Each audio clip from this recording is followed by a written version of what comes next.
Netherlands man is back with another video. Today I'm going to KPN, and last night I wanted to solve my own problems, and turns out Vodafone also asks you for a Dutch phone number to get a Dutch phone number, which is, again, preposterous. You're trying to get a Dutch phone number, but they specify, like, it could be a friend's phone number. And I go, like, I don't know anyone with a Dutch phone number. Well, I do know someone, but they're far away.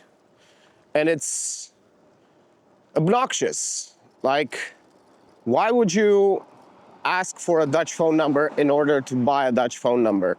It's so unnecessary.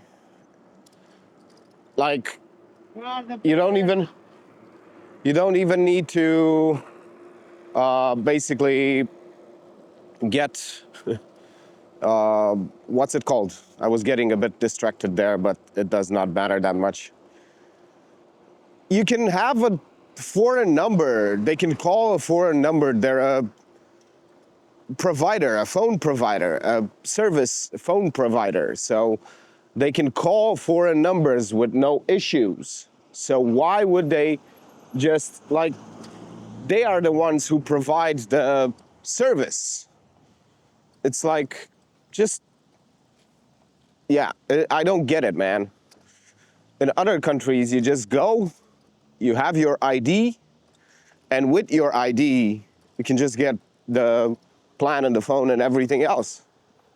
Like, it shouldn't be this complicated to, and also, like, Vodafone asks you first for your ID and then asks you for another type of identification. And you're like, dude, you've asked me for my EU ID and I have it and I've provided it already, and then asks you for your passport or something else or a residency permit or whatever.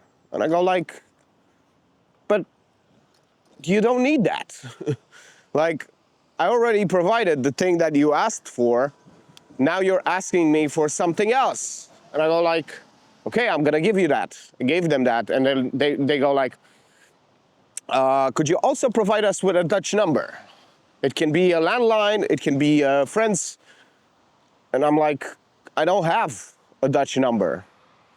So I know this, the problem could have been solved by just buying a cheap SIM card from Leica or, but then again, I'm trying to solve the things in person today. So I'm going to KPN to see if I can basically solve it that way. Probably not, but who knows? And we're gonna see how that works. Oh my God, it's so nice to not have to agonize over the bridge. It's so nice. Nobody coming from behind and doing illegal moves, man. Just crossing against the what's it called? The roundabout. Just a little bit of an illegal move there.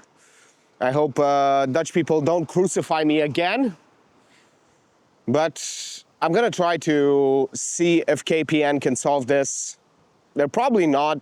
A store clerk cannot, but there is another store that I can buy a phone. So the idea is that yesterday I tried to buy from Vodafone, and they don't ask you for the, what's it called? For your things first. You have to pay, and then you have to provide your information. So I paid 220 euros last night trying to solve my own problems, and now I have to wait 5 days to get my money back. And probably, with my luck, I'm probably not gonna get that money back.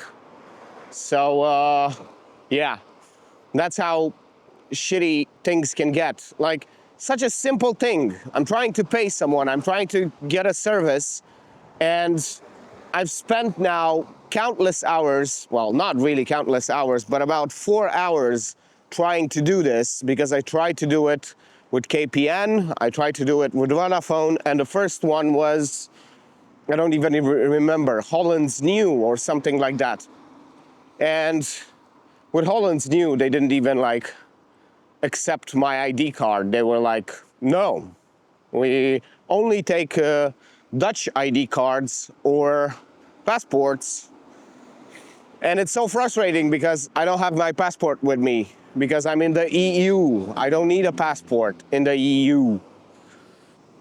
So it's weird. But I'm trying to solve it by going to KPN. I have about 98% chance of not solving it just because I know that a store clerk can't probably do anything. So my real problem is that they're gonna come at my work because I need the phone on Monday, well, Tuesday, but they're gonna come at my work and they can't call me. So I'm not gonna get the phone and the SIM card. So because they can't call me because KPN in their box where you put your phone, they require a 10-digit number, and a foreign number has 4 more because it has 0031, whatever, if it's a Dutch number. But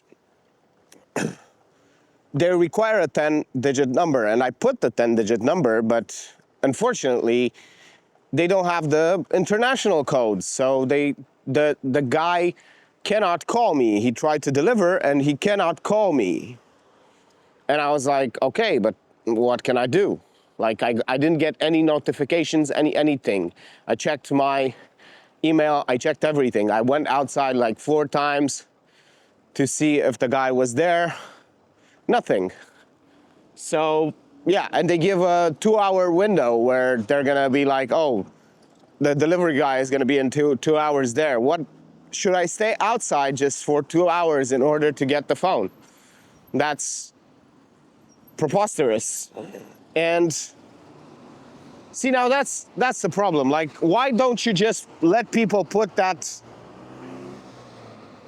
foreign number in there when they're trying to buy a Dutch number? Like, they're trying to solve the problem of not having a Dutch number, and you are requiring a Dutch number in order to buy one.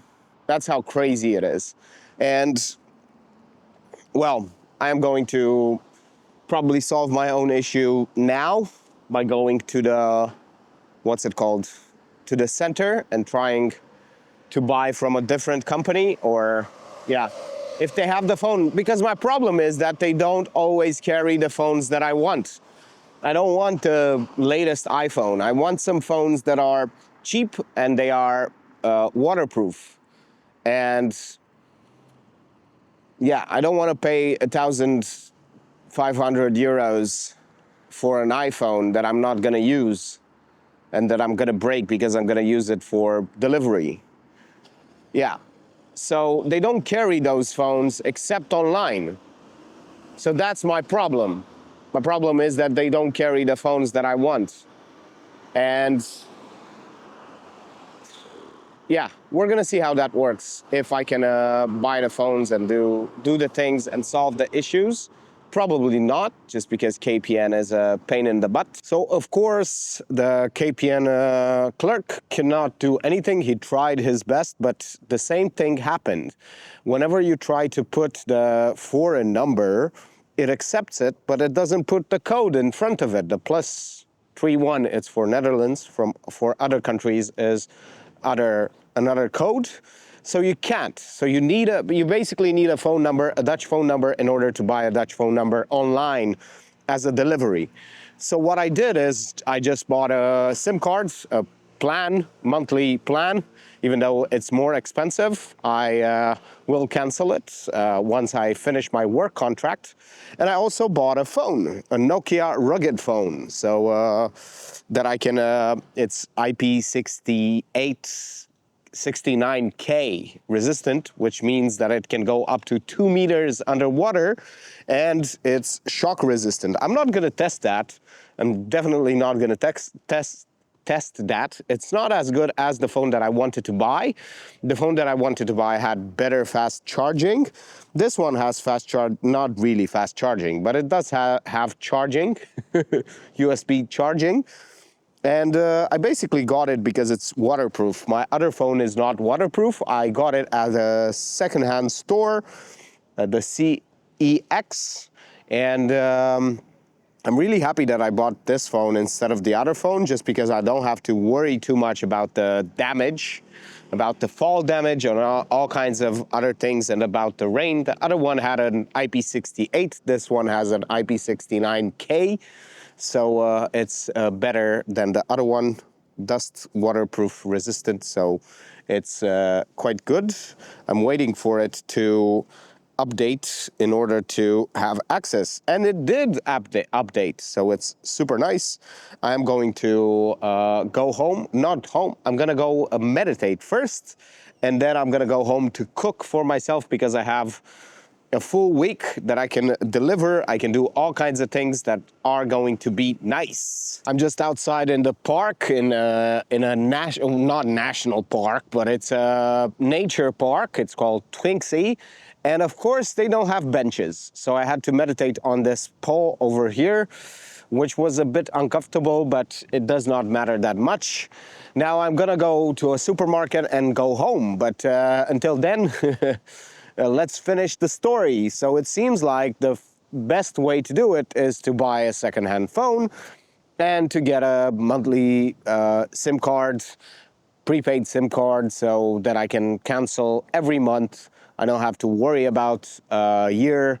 And yeah, it was a little bit of a compromise in terms of the phone, but I think that it's a better phone. It's a more resistant to shock phone. And I don't need a better, more expensive phone. I actually spent a bit less money. So the story about the KPN Disaster 2 is over. Thank you for watching, and see you tomorrow.